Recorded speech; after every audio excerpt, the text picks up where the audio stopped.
जय श्री कृष्णा। कन्या राशि के लिए देखिए कितना अच्छा वक्त चल रहा है, क्योंकि पूरे वीक में बुध वर्गोत्तम में है और बहुत अच्छी पोजीशन पे है। कन्या राशि के लॉर्ड बुध हैं।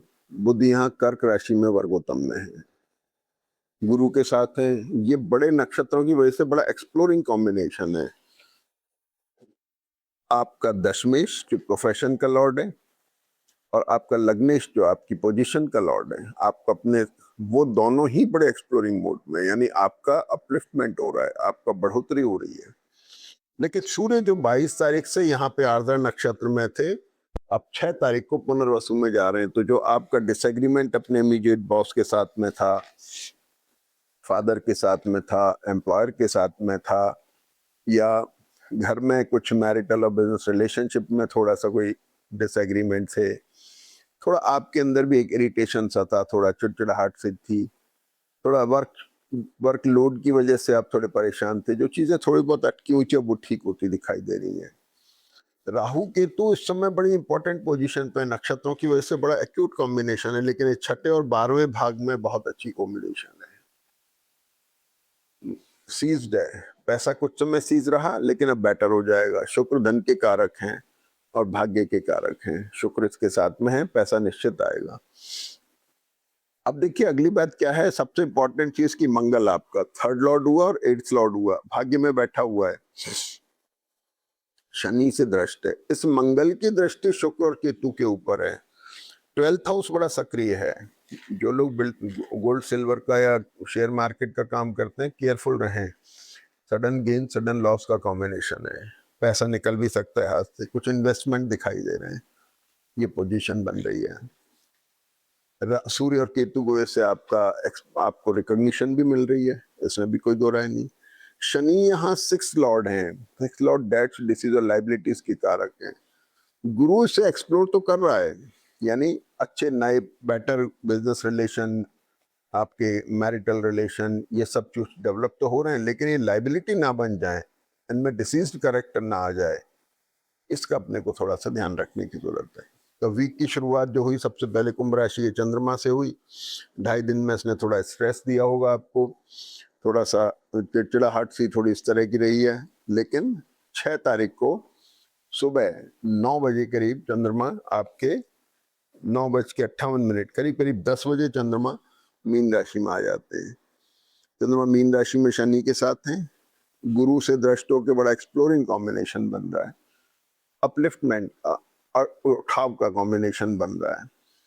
प्रोफेशन के अंदर, मैरिटल और बिजनेस रिलेशनशिप के अंदर एक रीडिफाइनमेंट आ रहा है, पुनर्विचार आ रहा है, सोच विचार चल रही है, कैसे इसको और ज्यादा बेटर किया जा सकता है। एक बहुत अच्छा साइन है। और मैरिटल और बिजनेस रिलेशनशिप, नए बिजनेस मीटिंग्स, नए टाई अप्स, इनके ऊपर थोड़ा सा ध्यान ज्यादा है। और सबसे बड़ी चीज क्या है कि 7 तारीख को जो बुध यहाँ वर्गोत्तम में थे, अब बुध अपनी ही राशि में आ रहे हैं। बुध में यहाँ भी वर्गोत्तम के रहेंगे। वर्गोत्तम माने जो जो जो आपका प्लैनेट जिस राशि में है, जिस जॉडिक साइन में है, नवांश में, जो जन्मपत्री की जड़ कही जाती है, रूट कही जाती है। कई बार ग्रह जन्मपत्री में अच्छे होते हैं, वहां कमजोर हो जाते हैं, जो यहाँ कमजोर होते हैं वहां अच्छे हो जाते हैं। तो वहां भी सेम पोजीशन में है, तो इसका मतलब वो प्लैनेट बहुत स्ट्रांग है और वो आपका लग्न का कारक और प्रोफेशन का कारक है। बहुत अच्छा साइन है। तो बुध तो यहाँ 7 तारीख को आ रहे हैं, सूर्य भी अपना नक्षत्र बदल के पुनर्वसु में आ रहे हैं। तो सूर्य और बुध का कॉम्बिनेशन है, बहुत आइडियल कॉम्बिनेशन है आपके प्रोफेशनल ग्रोथ के लिए, चाहे व्यापार हो चाहे वो नौकरी पेशा हो। अब आपकी सबसे बनने लग गई है, आपके एम्प्लॉयर के साथ, आपके फादर के साथ, आपके जो भी डिसएग्रीमेंट्स हैं अब बिजनेस के अंदर अपने पार्टनर्स के साथ में या वेंडर्स के साथ में, वो सब ठीक हो रहे हैं, चित्त में शांति आ गई है, गुरु इसको मदद कर रहे हैं। तो ये बहुत अच्छा कॉम्बिनेशन हो गया, खास तौर पे teaching, bitching, consultancy, banking, HR, management, खाने पीने चीजों का काम करने वाले लोगों के लिए बहुत अच्छा कॉम्बिनेशन है। मंगल और गुरु आपके साथ इंटरेक्शन बढ़ा रहे हैं, लोगों के साथ के अंदर आपका व्यवहार बढ़ रहा है, लोगों के साथ आपका इंटरेक्शन हो रहा है, बहुत अच्छा साइन बन रहा है। चंद्रमा जो है मीन राशि के अंदर 8 तारीख को वर्गोत्तम में आ रहे हैं, 10/11 से 16/1 तक। वर्गोत्तम मानेंगे तो जो जॉडिक साइन में ग्रह है वो नवांश में भी सेम उसमें, तो चंद्रमा मन के कारक हुए। मन के कारक माने तो इस शरीर रूपी कार के ड्राइवर। तो जब ड्राइवर अच्छा होगा, संजीदा होगा, गंभीर होगा, तो गाड़ी को मुकाम तक पहुंचा देगा। एक्सीडेंट के योग कम होते हैं, नुकसान के योग कम होते हैं। तो 10-11 से 16 बजे तक, और फिर ये चंद्रमा मेष राशि में आ जाते हैं। यहाँ भी वर्गोत्तम में है। तो मेष राशि में चंद्रमा वर्गोत्तम में है 16:01 से 21:48 तक। ये 8 तारीख को चंद्रमा की पोजीशन बहुत अच्छी है, जिसे आप यूज कर सकते हैं किसी नई बिजनेस मीटिंग्स में, नए टाई अप्स में, नई ज्वाइनिंग में, या कोई भी इंपॉर्टेंट काम जो आप समझते हैं उसमें आप उसको काम में ले सकते हैं। यहाँ चंद्रमा मेष में आते ही मंगल इसके कारक हैं, सेकंड हाउस में इसको ताकत दे रहे हैं। शनि से दृष्ट होकर के ये पोजीशन बहुत स्ट्रांग बन रही है। विदेश में रहने वाले लोग, विदेश में काम करने वाले लोग, उन लोगों के लिए बहुत अच्छा कॉम्बिनेशन है। चंद्रमा यहाँ बहुत स्ट्रांग मूड में है, आप बड़े महत्वपूर्ण निर्णय लेने में सक्षम है। यहाँ पर केतु की दृष्टि इसको थोड़ा अभी भी चिड़चिड़ापन दे रही है। केतु के ऊपर मंगल दृष्ट है। राहु केतु के नक्षत्र जो है बड़े फ्रीज का नक्षत्र हैं। ये थोड़ा ध्यान रखने की जरूरत है। कंधे में, पैर में कहीं दर्द की शिकायत होना, ये सब चीजें पॉसिबल हैं। इसका थोड़ा सा ध्यान रखने की जरूरत है। इसके बाद में चंद्रमा 9 तारीख को भरणी नक्षत्र में है। तो यहाँ चंद्रमा जो भरणी नक्षत्र में है, ये अनिश्चित नक्षत्र है। अष्टम में होने से ट्रैवल करा सकते हैं, ट्रैवल पे आप जा सकते हैं 9-10 तारीख के अंदर। लेकिन 9 तारीख को दिन में 14:57 से 10 तारीख को 13:16 तक चंद्रमा भरणी नक्षत्र में, ये अनस्टेबल और व्रंशिकल नक्षत्र है। इसमें बड़े निर्णय लेने में थोड़ा सा एहतियात बरतें। इसके बाद में आप देखेंगे तो 9 तारीख को ही मंगल जो है रोहिणी नक्षत्र में वर्गोत्तम में आ जाते हैं। आपका एक थर्ड हाउस लॉर्ड हो गया और 8th लॉर्ड हो गया, ये है। और 8th लॉर्ड इसकी दृष्टि चतुर्थ भाव पर है। सूर्य भी दृष्ट है। एसेट का रिशफल होना, यात्रा होना, ट्रैवल होना, एसेट की खरीद फरोख्त होना, ये चीजें इसमें दिखाई दे रही हैं। मंगल बहुत स्ट्रांग हो गए, वो भी भाग्य भाव में बैठे हैं, बहुत अच्छा साइन है। शनि से दृष्ट होकर बहुत ज्यादा स्ट्रांग हो गए, एक बहुत अच्छा साइन बना, मंगल स्ट्रांग हो गए।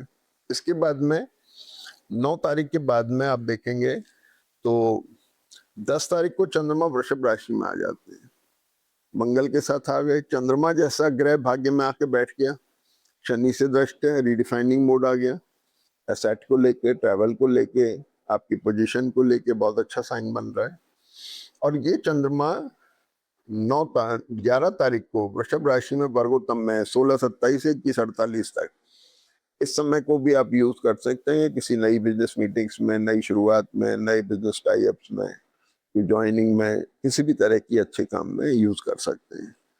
ये जब तक चंद्रमा और मंगल हैं, यानी आप मान के चलें कि इस 21:48 तक 11 बजे से, इस पूरे दौरान ये चंद्र मंगल का कॉम्बिनेशन वर्गोत्तम में रहता है।